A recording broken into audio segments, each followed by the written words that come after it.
Across the Desk with Clement Manyathela on 702. So, on our Across the Desk feature this morning, I'm hosting dentists.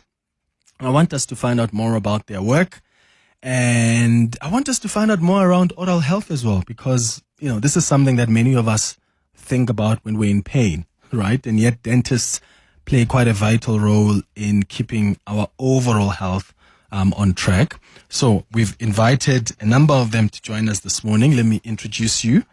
We've got Dr. Chen Blauuw, who is a dentist in studio with us. Dr. Chen, thank you for coming through. Good morning. I'm going to ask you to just switch on the mic. There we go. Good morning. How are you? Good. Thank you for coming through. Thank you for having How me. long have you been doing this? I graduated in 2020. Yeah. Community service 2021 and 22 I started private practice. You've always wanted to do this? No, actually not. So what led you to this path? Funny thing, after university, after high school, I didn't know what to do. Yeah. I did psychology. I didn't really want to go into that. Mm-hmm. So I went into retail. I did dental assisting course. Okay. And after that, I went into retail because I was in America then. Yeah. And that was the 2008 recession. No one could find a job. So I came home and I did retail and didn't really want to do that either. So the dentist I worked for while I was dentisting, he said I'm pretty good with my hands, so maybe I should do dentistry. And I did. That's an incredible story. We also have Dr. Thabo Twala, who's a dentist as well. Dr. Twala, thank you for coming through. How are you? I'm well, thanks. How are you, Clement? Good. Have you always wanted to be a dentist? No, I didn't. I didn't actually know that I will study dentistry up until about a few days before I was admitted to university. So what happened was that I got my matric marks and I had applied to various universities for various things except for dentistry. But then what then happened was that my mother was working in the Department of Health very closely with a dentist. Yeah. And then the dentist suggested that I should become a dentist. Yeah. And, somehow he engineered my application to what was then Medunsa. And a few days later I was admitted to study dentistry. And here you are. You don't regret ever going with this option? No, I don't regret at all, 30 years later. Okay. And then we've got Dr. Miriting Thokoane as well, who is a dentist and academic. Thank you for also coming through. How are you?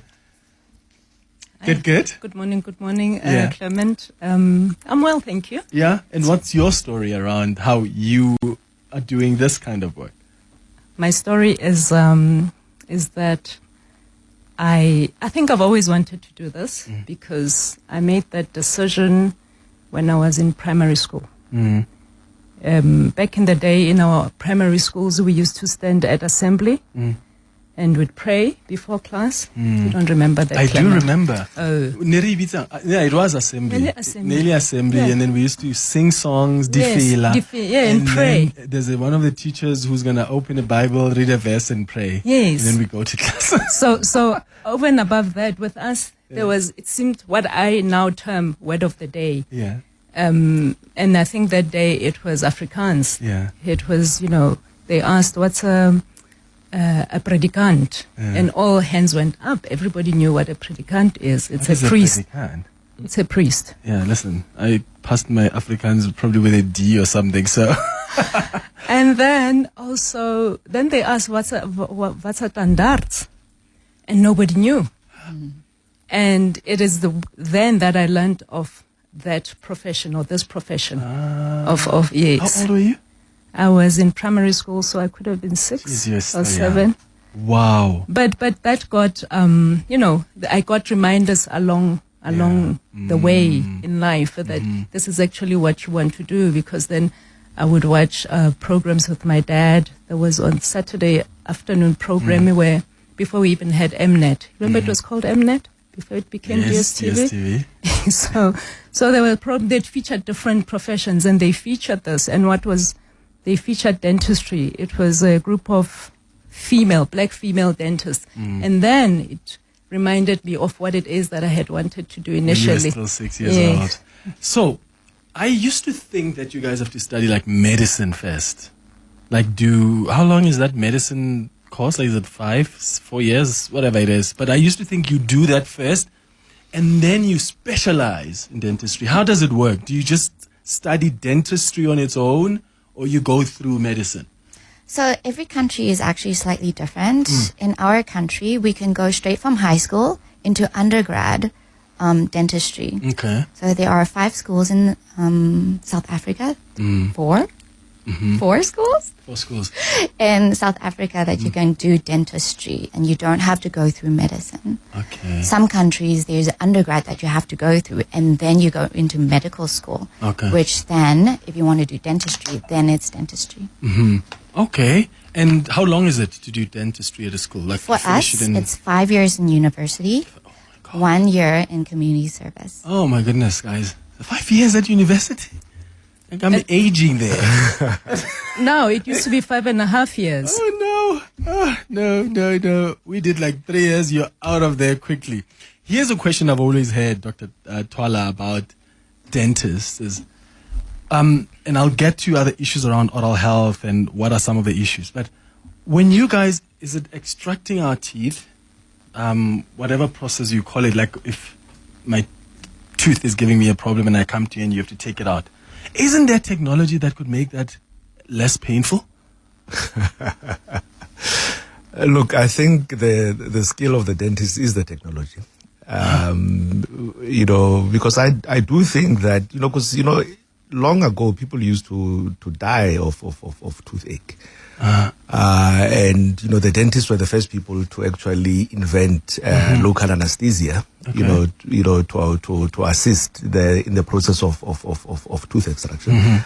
But dentists have over the years been so good at actually a very intricate and difficult surgical procedure, which is a dental extraction.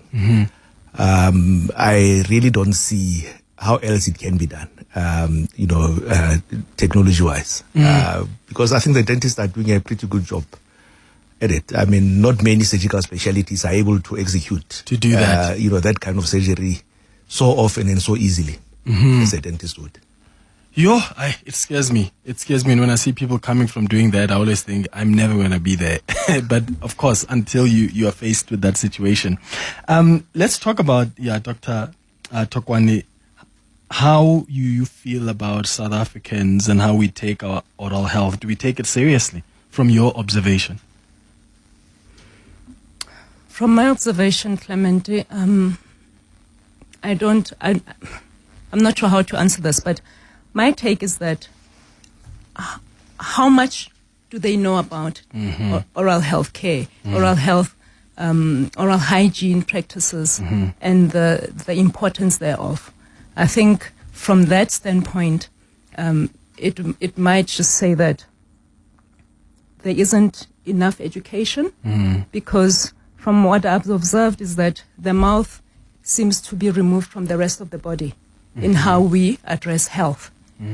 So those oral health seems to be a standalone matter, which is really dwindled down to tooth extraction. And that's really what people know about dentists and dentistry. And that's not all that there is. But in terms of answering your question, I think that there's 2 spectrums. There are people who are aware, they're aware because they are more into aesthetics and that kind of way of looking at their health. And there are people who just don't know because they don't have access to basic needs and to education. Yeah, and I was about to also get into the accessibility of dental care for people in various communities. How accessible is it, especially in public hospitals? So, in South Africa, we have 5,500 estimate dentists. We have... For all 62 million of us? Yes, 64 million, I checked this morning. That means that's 11,000 patients per dentist. And we are spread across rural areas and urban areas. Obviously, in urban areas, we have a lot more access.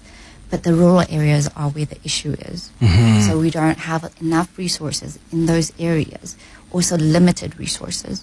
So in Joburg, in Sandton or Johannesburg, Pretoria, Cape Town, Durban, we have a lot of private practices that have very advanced technologies like CBCTs, X-rays, digital, new technology.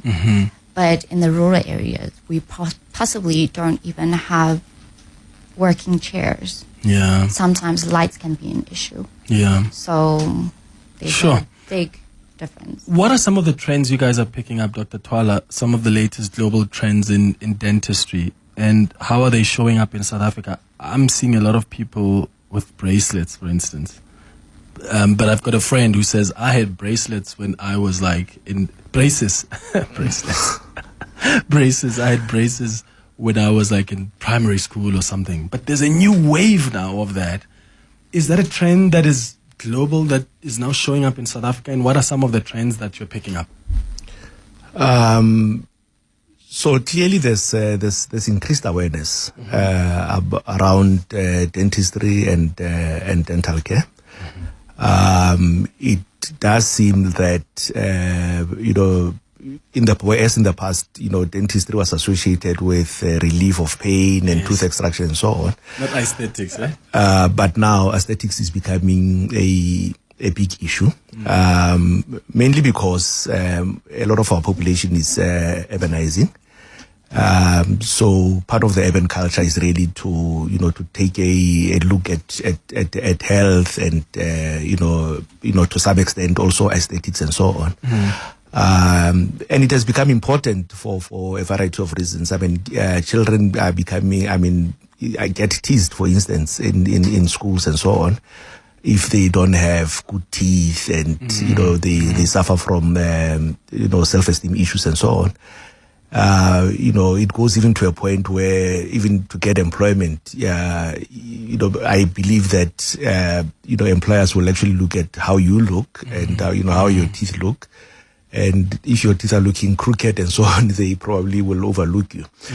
So people are really taking an effort, especially in an urban setting, to make sure that they've got healthy teeth and they've got beautiful smiles. So that is, I think, in general, what is pushing the developments in dentistry at this point. Yeah, and from you, the observation, what are you picking up? Are there people that are coming for other cosmetic dentistry expectations? Well, I think there are. I agree with Dr. Twala. There's a lot of that, and of different age groups. Your story that a friend of yours said that they had braces at a young age, that would be the norm, because the idea is that as you are moving the teeth with those wires, those arch wires, you are putting it together with the growth pattern. So braces would be inserted at a certain age and not, as an adult, because your growth spurt has gone past. And but now those things have been not overlooked, but they are being incorporated, and people are more inquiring and asking to improve their look. But just to go in, Clement, I'd just like to say from my end, I'm a prosthodontist, and I deal a lot with head and neck cancer patients, where we need to rehabilitate those kind of patients. And yes, we're in the urban areas. We are at leading institutions. We are teaching and training undergrad and postgraduate students, but we are overwhelmed. We are overwhelmed within this urban state that we are working in, because it's a limited service that we provide, and it attracts people from all over. And I mean even beyond the borders of South Africa. So the access is different between private and public institutions. The public institutions are overwhelmed, and they are not able to cater for the needs of those people who don't have anywhere else to go. Yeah. Okay. 26 minutes after 10 o'clock. I'm going to be taking your calls on 011-883-0702 if you've got a question or maybe you want to tell us about your own oral health. How often do you see a dentist? And maybe you've got a child who wants to be a dentist and you've got questions for my guests around, what kind of subject to pick or the schools that they can recommend. Give us a call on 011-883-0702. WhatsApp's on 072-702-1702. If I asked what do you love most about this job? And what do you dislike most about this job? Okay. Let's start with the negative first. Yeah. Okay, I like to end with the positive. Okay, I don't like when people are scared of dentists. Okay. So I go out of my way. I am private, so I have the time to go out of my way to take time, talk to the patient gently, slowly, tell them what I'm doing. Yeah. So a lot of people don't get scared because they don't know what to expect. Yeah. Okay. Okay. Because sometimes your machines are so scary. Yes. Like exactly. sit there and then they're so big and I'm just thinking, is that going to go in my mouth? Okay, so you explain gently and then... A lot of the technology has gone smaller now. Come Oh on. yeah? Okay. See, and I also haven't seen a dentist in a very long time. Okay, and then what do you love? The positive thing is that we have very good control in the patient's journey. We don't have to, most of the time, we don't have to refer patients out to get extractions done because we can do it ourselves. We can do single crowns, some bridges. We don't need to refer that much out. So we have a lot of control in what type of instruments we use and what type of technology we invest in. Okay. And the second thing I like is to talk to people, and especially with patients with anxiety or fears about dentists. I like it when they, on the way out, they say, "Oh, wasn't that bad?" Yeah. And hopefully that can spread around Okay. and improve awareness about dental health. Yeah. And for you, Dr. Twala? So I think for me, what is most gratifying about being a dentist is, the trust that people, place on you, right? Because I think from the point of view of a patient, it must be a very difficult decision to entrust somebody with a sensitive part of your body, and they do that, and they come to you believing that they will get the kind of help that they desire, and I think as dentists we try our best to deliver and be faithful to the trust that people are bestowing on us. So I think that is the kind of satisfaction that I derive from being. What is less satisfying for you?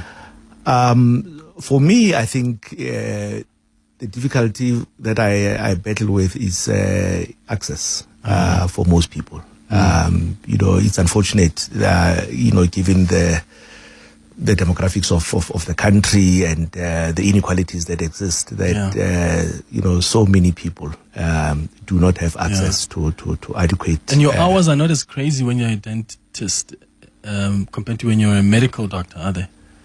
I really don't know why dentists keep being compared to medical doctors, because I don't really think there's maybe in certain instances, yes. But in terms of hours, because normally, like when I've hosted, like some doctors, they'll say, "Oh, I'm on call." Yes, this we weekend, most fortunately, unless if, for instance, you are a surgical specialist, then you when you deal with trauma and so on, so you'd have to be on call from time to time.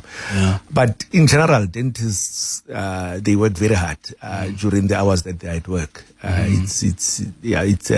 Most people work between 8 and 6, but during those hours, it's actually a lot of work. Thankfully, you don't have to work beyond that most of the time. And then quickly for you, Dr. Thokoane? For me, What's gratifying?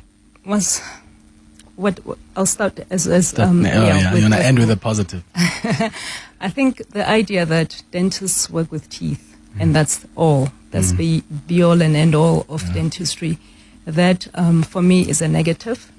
And that negative really means that people are missing out on what else we could offer them, because our work really looks at the head and neck area as a whole. So we look at from the beginning, from what you eat.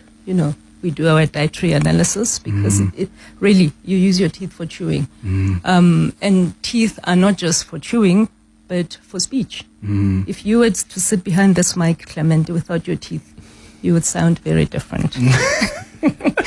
And not in a positive way, So all of those things that people do not associate with teeth, the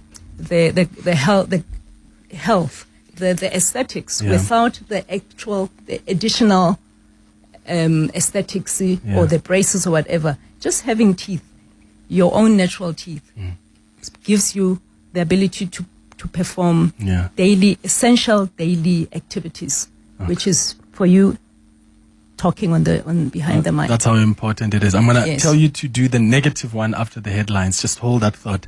I want to quickly get the latest in Eyewitness News headlines, and then I'll give Dr. Thokoane an opportunity to tell us what is less gratifying about the work. It's 10:32. Across the Desk with Clement Manyathela.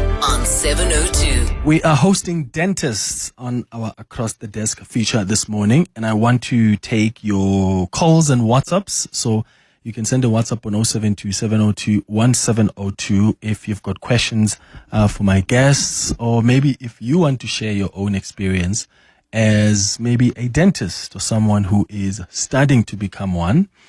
So send that WhatsApp voice note on 072-702-1702. I'm going to ask that we put up our headphones, and then we're going to go to our voice notes. Let's start here. Hi, Clement and the team. My question to your guests is with regard to bad breath. Is bad breath part of a dental problem or is a medical problem? Why I'm asking this is that we have people who consult with dentists to clean their teeth, and their teeth get whitened, but still they remain with bad breath. Thanks, David. Hi, Clement. Hi to your visitors, the I-72 listeners. Clement, at what age can a child put braces? Because I've got children and their teeth are a bit disorganized, but they're still young. My last born is 9 years old. The eldest is 14 years old this year. So they don't have, at some point they don't have some teeth, some teeth fell off. They took them out on their own. So I'm just asking, at what age or between what ages can a kid put braces? And if maybe the teeth is being removed, can they still put braces? I just need answers on that. Thank you, Khoso from Malete. Khoso, thank you so much for that. John on Twitter was also asking about the dangers of putting gold tooth on our teeth. So who wants to take which question? Any? You can go first. Thanks. So there was a question about bad breath. There's a question about what age to put the braces, and of course gold tooth and what dangers that has on our teeth. All right. I'll go with I'll answer the question about the gold inlays that have in fashion, in vogue, and the problem with that is that you would need to remove healthy tooth structure to place that, so you'll cut away tooth that can never regrow, and place a gold, and that has got a lot of social issues as well, because at a later stage in life we have a lot of people. We've got patients who come in requesting that we remove those and replace it, because for some reason it is associated with, it's got a stigma to it. Job seeking, not necessarily appealing for your prospective employers.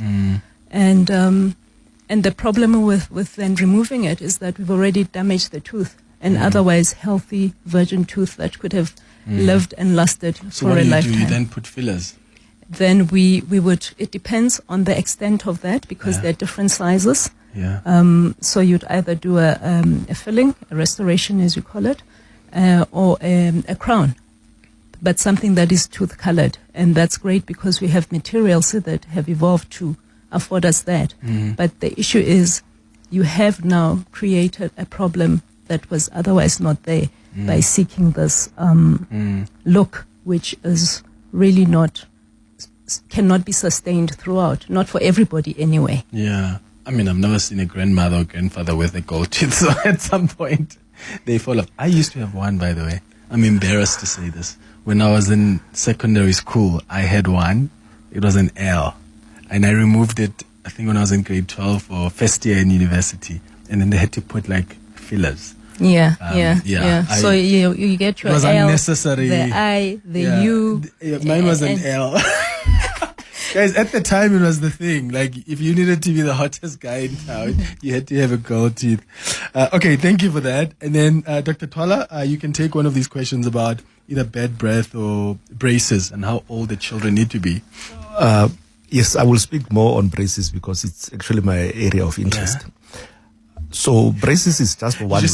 You just took the one she wanted to answer. Go ahead. Braces is just one way of fixing teeth that are not properly aligned. You know, there are many other ways that are available except for braces, right? But I think in the context of what the listener was talking about, there is what is called preventative orthodontics.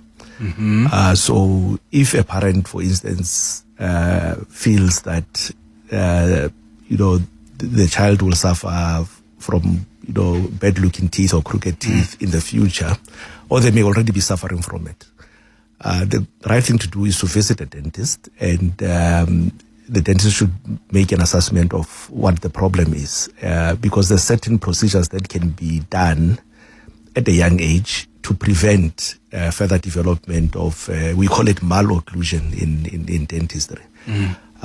So the big thing is that the parents need to take their children to the dentist early. From the moment that they start developing teeth into their mouths, that is actually the time that parents should, start visiting the dentist so that the dentist can, keep a check on the development of. Would the dentist be able to see what kind of teeth will grow, and then start that preventative care? Or? Absolutely. The dentist is well equipped to understand exactly anything about the development of the jaws and the teeth. And they should be able to intervene where necessary, even at a very young age. Okay. So this listener says the kid, I think it says the daughter or the children are 9 years. Is that too early they can still... No, it is never too early. If they visit the dentist, they will get the advice and probably the correct intervention that is required at that age. At that age. Okay, got it. And then the question around, David was asking about bad breath. Any advice there? Bad breath actually has many causes. So when you're visiting a dentist about bad breath, you don't have to do the treatment that they've offered, like say, for example, whitening. So after the assessment, they can speak to you about what they see. If it's not dental issues, it may be sinuses, throat, GI issues that come back from the stomach into the mouth. If there's any infections over there, that can come through as well. So we need to make sure, as a dentist in my field, we need to make sure that everything is healthy in the oral cavity, back of the throat. And then we can advise if there's any issues, we can treat that. But if there isn't, you probably want to refer it back to an ENT or other specialist to see if there's an issue there. Okay, makes sense. Here's some more WhatsApp voice notes. Hi, Clement and the team. Please, can you ask the team what causes the teeth to chip every now and then? Thank you. Hello, Clement. My question is that I'm actually from a village called Mamatlagala village. And there's another village next to that one called Lesodi village. The children growing up there, we get we got brown teeth. Even now, it's still happening. We get brown teeth. And the last time I went to a dentist, they told me that something was not fully developed. I don't know. I don't know if it's the structure of the teeth or what, I don't know. So we get brown teeth. I just want to know what could be the problem. I suspected was the water. Hi everyone. So I have a question for the dentist. I'm in my second year doing dentistry, and sometimes school can get really tough. So I was just wondering, is it worth the struggle? Is it worth the perseverance? Especially because there's so many chances to switch to other courses. So I just wanted to ask if the 5 years is worth it. Thank you. Stay the course. Don't quit. Okay, is it worth it? Okay, there was a question about the teeth that are chipping. What causes the teeth to chip? Someone here on the WhatsApp line asked about the bicarbonate of soda and whether or not that is good for your teeth. And then brown teeth, there was a question about that. And then, of course, is it worth the struggle? Let's start with you now, this side, and then you can pick whichever there and then the rest. Okay, so I can start with the student that was asking because I just graduated. Okay, it is a very difficult process. It's very stressful, and there's a lot expected from you. It's very different from high school as well, especially from a second year perspective. As you go through, you learn and grow along with all your classmates. But I feel like towards the end, after graduating, it is definitely worth it. Okay? You have a little bit more control of your schedule. You get to see patients directly. You get to help their lives and see that value in what you're providing in them. And make some money. Well, that too sometimes. Yeah, Dr. Twala? I will talk a little bit about chipping of teeth. Okay. I think firstly to say that, the teeth are actually very strong. However, the enamel in particular, because it is what is the layer that is covering the teeth, it is made up of minerals, calcium and, hydroxyapatite structures and so on. In certain instances, that structure is, in certain individuals genetically, it is not entirely, it's not as strong as it otherwise could be. And those people will experience, some dental problems. Key amongst them is tooth decay and as the listener was saying, chipping. So there's various reasons. What you eat. Some people, grind on stones, for instance, or soil, or whatever the case may be, and invariably the tooth structures may chip. Other people have developed dental decay, which has weakened their teeth, and they will chip as a result. So it happens, but it's not one of the major problems in relating to teeth. Okay. And there was a question about brown teeth, and someone mentioned bicarbonate of soda and whether it's good for your teeth. I don't know what they do with that. Do they apply it on their teeth? I wonder what they do with that. It's on social media. Really? What do they do? On Instagram, they brush their teeth with it. Oh my God. Is that advisable? I think anything that's abrasive to the teeth is not advisable. Just from what the one listener was saying, why do teeth chip? Because we have sufficient excessive occlusal forces. We bite hard, we grind hard. Some people in their sleep they grind. So eventually it wears off. So imagine now if you're going to add the bicarbonate, something that's abrasive, you're weakening the structure.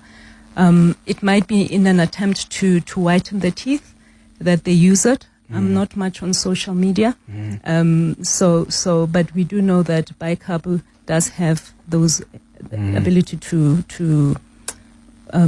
whiten when used with other stuff which I will not mention here because it's not for use in the oral cavity. Got it. So when it comes to the browning of the teeth, I think the listener is quite correct in assuming and that it might be the water that they are drinking that's causing the browning of the teeth. Because in certain areas, I'm not sure exactly where he is, but there are areas, some in the northwest have been identified, even some in Limpopo, where the water has got a higher concentration of fluoride. And when you drink that water at that time where your teeth are developing, you then get that the browning, the staining, which we call fluorosis. Got it. And the teeth look brown, they appear brown, but they're actually stronger. They're more resistant to caries or tooth decay. They're just aesthetically not pleasing.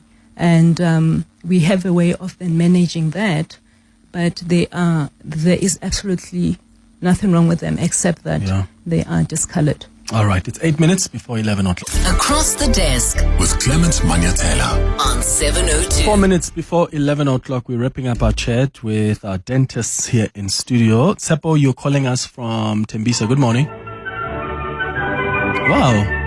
Tsepo, that's beautiful music, but I'd rather hear your voice. So I'm putting Tsepo back to the producers. Vuyani, in the meantime, let's come to you in Randburg. Hi. Thanks, Thabo, for the music. Sure. I just saw last week article saying that scientists have successfully discovered a technology that can grow human teeth, for the third time. How can we be excited for this? And they say in 5 years' time, this could come into live mode. And that technology can grow teeth from scratch? Yes, from scratch, so no more implants. Oh, okay. Interesting. Vuyani in Randburg, thank you so much. Are you guys aware of that? And how has technology also improved the way that you do your work? Let's start with you, Dr. Twala. So I think there's a lot of research that is taking place all the time. I do suspect, however, that, this ability to grow human teeth is probably a development that is true, but it is probably still in the laboratory. I'm not yet aware of a clinical procedure in the real world where people have been able to grow teeth. But hopefully it is one of the developments that will happen going forward. Okay. So the big thing that it's facing us now is the changing landscape that is really brought by technology, especially digital technologies, and increasingly more and more, digital technologies and artificial intelligence are becoming part of the day-to-day work that we do as dentists. So that is the change in dentistry, and it's an opportunity. It's also a challenge. I would assume. Is it helping? Is it making life easier for you guys, or are you a bit worried? I think when you look back at the Industrial Revolution, somebody said you either, with change such as that, if you fight it, you will fail. If you accept it, you will be okay. But if you embrace it and run with it, you will prosper. So in this case, we need to be, particularly in the academic space where I work, we need to be in the leadership role and embrace it and do research on it. But certain things are already in play. We're already able to use CAD/CAM, which is computer-aided dentistry, where we make teeth, we scan, and we mill the tooth. And it can be delivered in a day in an ideal setup. So those things are there. We plan a bit better, we diagnose better, and we diagnose more. The oral cavity is a place where you can diagnose more than what is going on in the mouth. We've got something called biomarkers that you can get from the saliva. So instead of drawing blood, which is invasive, you could use markers in there. So the technology is just getting better and better and making our work more interesting and with more depth. Thank you. Dr. Thokoane, Dr. Chen, Blauuw, and Dr. Twala, thank you so much for making time for us.